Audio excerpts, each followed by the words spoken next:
ఈరోజు మనం ఒక చాలా ఇంట్రెస్టింగ్ ఆమ్, అంటే చాలా సీరియస్ టాపిక్ మీద ఒక లోతైన విశ్లేషణ చేయబోతున్నాం. బేసిక్గా ఫైనాన్షియల్ ఎడ్యుకేటర్ నాగరాజ్ శర్మ గారు అందించిన డేటా ఆధారంగా హ్మ్. భారతదేశంలో అసలు ఈ రిటైర్మెంట్ ప్లానింగ్ అనేది ఎంత కాంప్లికేటెడ్గా మారిందో మనం మాట్లాడుకోబోతున్నాం. అవును. కరెక్ట్‌గా చెప్పారు. అంటే ఇదొక మామూలు విషయం కాదు. రిటైర్మెంట్ ప్లానింగ్ అనగానే చాలామంది ఏదో బ్యాంకులో కొంచెం డబ్బులు దాచుకోవడం అనుకుంటారు కదా! రైట్ రైట్ అదే మైండ్ సెట్ ఉంది అందరికీ. కానీ నాగరాజ్ శర్మ గారి విశ్లేషణ చూశాక అర్థమయ్యేదేంటంటే, ఇది కేవలం డబ్బు దాచుకోవడం కాదు. మారుతున్న మన సామాజిక పరిస్థితుల్లో ఇదొక తప్పనిసరి అవసరమైపోయింది.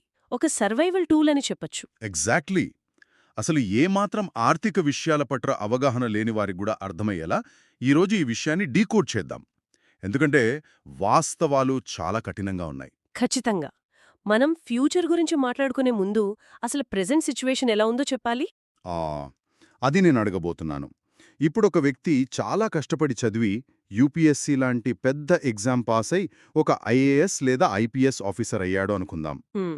ఒక 30 ఏళ్లు దేశానికి సేవ చేసి రిటైర్ అయ్యాక ఆ అధికారికి ప్రభుత్వం ఇచ్చే గ్యారంటీ పెన్షన్ ఎంతంటారు? 0.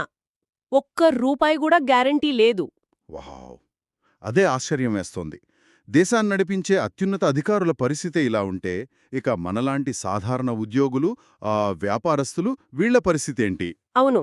బేసిక్గా 2004 సంవత్సరం తరువాత భారతదేశంలో అధికారిక పెన్షన్ వ్యవస్థ లేదు అనేది చాలామంది ఇంకా రియలైజ్ అవ్వలేదు. కరెక్ట్.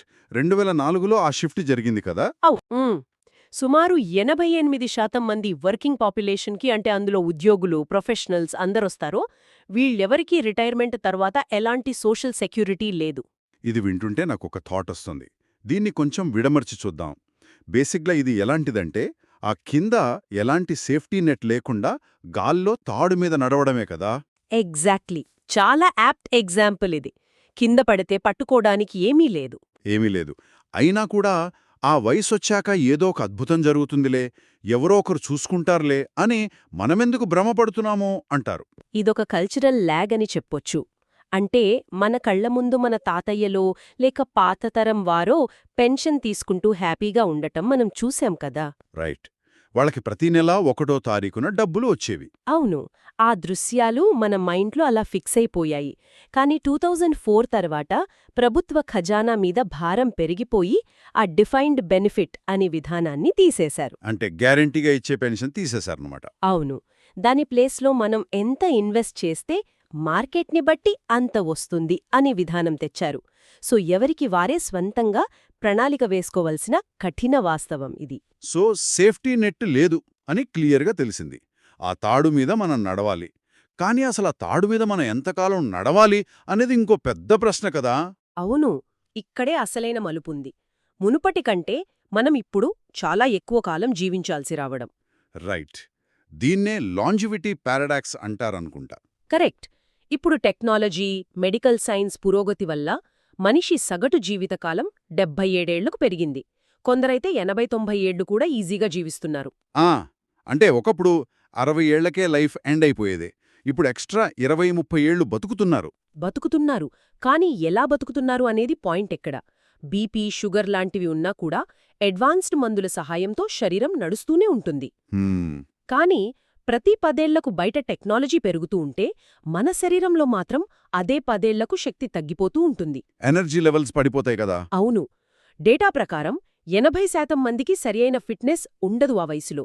కనీసం ఒక 2-3 గంటలు బయటకు వెళ్లి పనిచేసినా విపరీతంగా అలసిపోతారు. ఇంజిన్ను రిపేర్లు చేసి నడిపిస్తూనే ఉంది.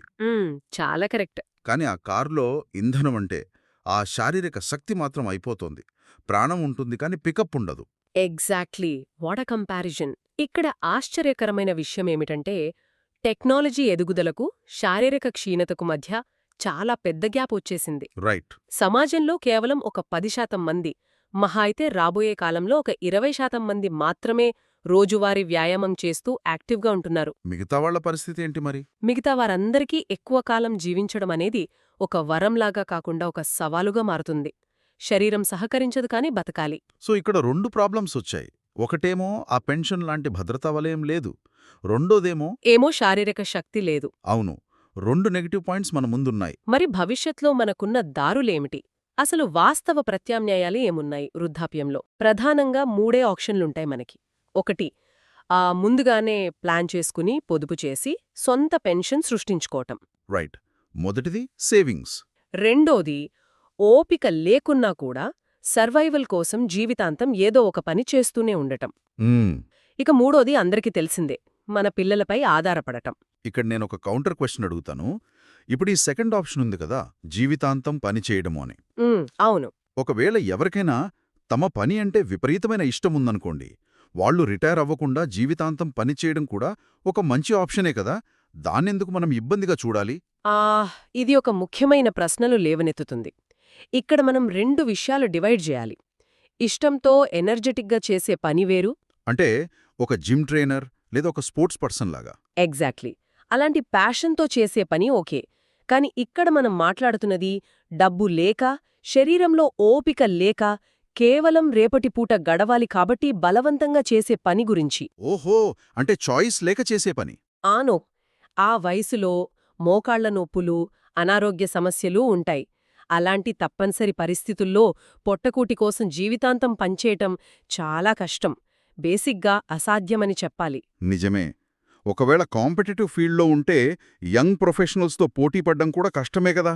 అవును, ఎవరూ అవకాశాలు కూడా ఇవ్వరు ఆ వయసులో. సో సెకండ్ ఆప్షన్ ప్రాక్టికల్గా వర్కౌట్ అవ్వదు. అంటే జీవితాంతం పని చేయడం అసాధ్యమని తేలిపోయింది. పోనీ మన భారతీయ సంప్రదాయం ప్రకారం ఆ మూడో ఆప్షన్ ఉంది కదా, పిల్లల మీద ఆధారపడటం. ఇది చాలా సెన్సిటివ్ ఇష్యూ. అంటే ఆ ఆప్షన్ ఎంచుకుంటే ఏమవుతుందంటారు? వాళ్ళని మనం కష్టపడి చదివించి విదేశాలకు పంపి ఉంటాం కదా. అవును, మనం పిల్లలను ప్రయోజకులను చేసి ఉండొచ్చు. వాళ్లు కూడా బాగా సంపాదిస్తున్నా మంచి సంస్కారం ఉన్న పిల్లలే కావచ్చు. కానీ ఇక్కడ మనం ప్రాక్టికల్ రియాలిటీ చూడాలి. సమాజ పరిస్థితులు చాలా మారాయి ఇప్పుడు. జాయింట్ ఫ్యామిలీస్ లేవు, అంతా న్యూక్లియర్ ఫ్యామిలీస్ అయిపోయాయి. రైట్. అంటే భార్యాభర్త 2 పిల్లలు అంతే. అవును. పైగా కొత్తగా ఇంటికి వచ్చే కోడలు లేదా అల్లుడు వల్ల కుటుంబ సమీకరణాలు పూర్తిగా మారవచ్చు. వాళ్ల ఆలోచనా విధానాలు వేరుగా ఉంటాయి. ఇక్కడే అసలు విషయం ఆసక్తికరంగా మారుతోంది. అంటే మన భావోద్వేగాల కన్నా కూడా గ్రౌండ్ రియాలిటీ చాలా డిఫరెంట్గా ఉంటుంది. అవును. ఇప్పుడు ఆ పిల్లలు ఒక శాండ్విచ్ జనరేషన్లాగా తయారయ్యారు. ఒకవైపు వాళ్ల పిల్లల ఫీజులు, ఈఎంఐలు ఉంటాయి. ఇంకోవైపేమో తల్లిదండ్రుల బాధ్యత. అవును. సో ఆత్మగౌరవాన్ని కాపాడుకుంటూ వాళ్లపై ఆధారపడటం ఎంతవరకు సమంజసం అనేది ప్రతి ఒక్కరూ ఆత్మవిమర్శ చేసుకోవాలి. కరెక్ట్. ఎందుకంటే వయస్సు పెరిగాక ప్రతి చిన్న అవసరానికి పిల్లల ముందు చేయి చాపడమంటే అది సెల్ఫ్ రెస్పెక్ట్ని దెబ్బతీస్తుంది. ఖచ్చితంగా. వాళ్లు ఎక్కడ ఉంటే అక్కడ ఉండాలి. వాళ్లు చెప్పినట్లు వినాలి. మన స్వేచ్ఛ పోతుంది. సో దీన్ని మనం విస్తృత కోణంలో చూస్తే నాగరాజ్ శర్మగారు చెప్పిన ఆ మొదటి ఆప్షన్ మాత్రమే బెస్ట్ అనిపిస్తుంది కదా. ఎగ్జాక్ట్లీ. ముందస్తు ఏర్పాట్లు చేసుకుని ఎవరికి వారే ఒక సొంత పెన్షన్ క్రియేట్ చేసుకోవడం వల్లే హ్యాపీగా దర్జాగా బతకగలం. ఆత్మగౌరవంతో బతకడమంటే అదే కదా. అవును.